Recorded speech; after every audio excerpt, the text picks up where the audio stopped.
Hello बच्चों, तो हम लोग स्टार्ट करने वाले हैं एकल औषधि में भस्म और पिष्टि। तो अबरक आदि भस्म के बारे में पढ़ेंगे। देखो, जितनी भी प्रकार की भस्म है वो क्या होती हैं, मतलब शरीर में रेडली एब्जॉर्ब हो जाती हैं, मतलब जल्दी से एब्जॉर्ब हो जाती हैं और फिर अपना कार्य करती हैं। कोई भी चीज़ है जिसका देखो एब्जॉर्ब होने की कंडीशन क्या है, वो बहुत छोटी होनी चाहिए। तो जितनी भस्म होगी, जब भस्म बनाते हैं तो बहुत माइन्यूट हो जाती हैं, ठीक है, वो रेडली हमारे शरीर में एब्जॉर्ब हो जाती हैं, ठीक है।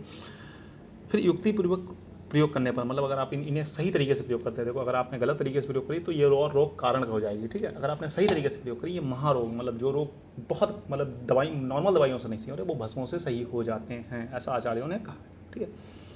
भस्मों का अभ्यास, देखो भस्मों का अभ्यास अगर कुछ दिनों तक करते हैं तो उससे क्या होगा, आपकी जो रोग है वो तो नष्ट हो जाएगा, साथ में व्याधि क्षमता यानी इम्यूनिटी आपकी बूस्ट हो जाएगी। इम्यूनिटी बूस्ट होने से क्या होगा, बुढ़ापा जो है, आपकी इम्यूनिटी अगर स्ट्रांग रहेगी तो रोग नहीं होगा, रोग नहीं होगा तो एंटी एजिंग प्रॉपर्टी भी होगी, आप बूढ़े नहीं होंगे। बहुत ही समझ में।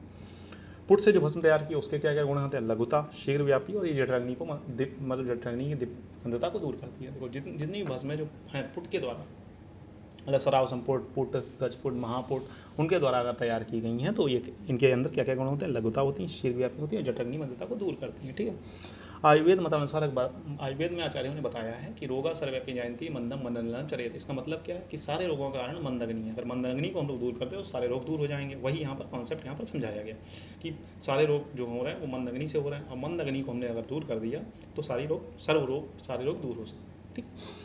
हम लोग एग्जैक्टली भस्म के बारे में पढ़ेंगे। तो यशद भस्म का निर्माण हम लोग किस तरीके से करना है, यशद लेना है, मनशिला लेना है, प्लस गंधक लेना है, फिर आर्क दुग्ध की भावना देके फिर पुट देने से ये भस्म तैयार हो जाएगी अशद की। अब एक बात करते हैं फार्मोडायनेमिक्स और फार्मोकाइनेटिक्स की। तो फार्मोडायनेमिक्स में हम लोग रस पंचक पढ़ते हैं बेसिकली।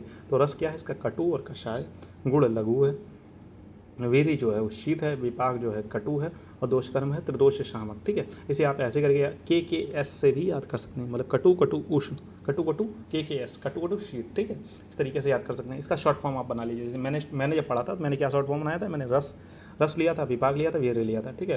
गुड़ मैंने कहा था, उसे रस को देख के मैं गुण तो लिख ही दूंगा, दोषकर्म भी उसी अनुसार लिख दूंगा, ठीक है। तो मैंने बनाया था के एस सिंपल, के यसद के एस, ठीक है। इस तरीके से बनाया था। तो आप लोग अपना अलग बना सकते हैं, यही वाला कॉपी कर सकते हैं, ठीक है। चिकित्सीय गुण, दीपन, पाचन, बृहस्पति मैंने कहा था सब में कॉमन रहने वाला है, तो वो तो याद ही करना। साथ में ये कौन कौन से रोगों में और लाभकारी है वो देखते हैं। पांडु रोग मतलब एनीमिया वाली कंडीशन, ठीक है। श्वास मतलब श्वास की बीमारी, खांसी, कफ, मूत्र रोगों में मतलब डायबिटिक कंडीशन वाला भी इसका इस्तेमाल करते हैं, ठीक है। मात्रा आधे से एक रहती है, मात्रा आपको जरूर याद रखनी है। मैं बार बार क्यों कह रहा हूँ मात्रा याद रखनी है, मात्रा की याद रखनी है, क्योंकि कोई ना कोई इसका इंपॉर्टेंट होगा। ये एमसीक्यू में आएगी, एमसीक्यू में अगर मात्रा आती है तो बच्चे कन्फ्यूज होते हैं, ठीक है।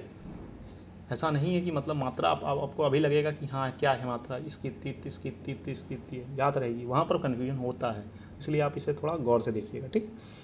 अनुपान में शहद, गुड़ची, सुरस, अनुपान में क्या लेते हैं इसके, शहद और गुड़ची सुरस ले सकते हैं, ठीक है। अशुद्ध भस्म सेवन जन रोग क्या है, प्रमेह, क्षय और कुष्ठ है, ठीक है। अशुद्ध भस्म अगर सेवन करोगे तो प्रमेह हो सकता है, क्षय हो सकता है, क्षय मतलब राजच्छमा टाइप का, और कुष्ठ मतलब स्किन डिसऑर्डर्स, ठीक है। अशुद्ध भस्म से तो बला लेना, हृदकी प्लस तथा शर्करा को 3 दिन तक आप सेवन करते हैं तो आपका जो भी बीमारी है, जैसे प्रमेह, क्षय, कुष्ठ जो उत्पन्न हुआ वो शांत हो जाएगा, ठीक है।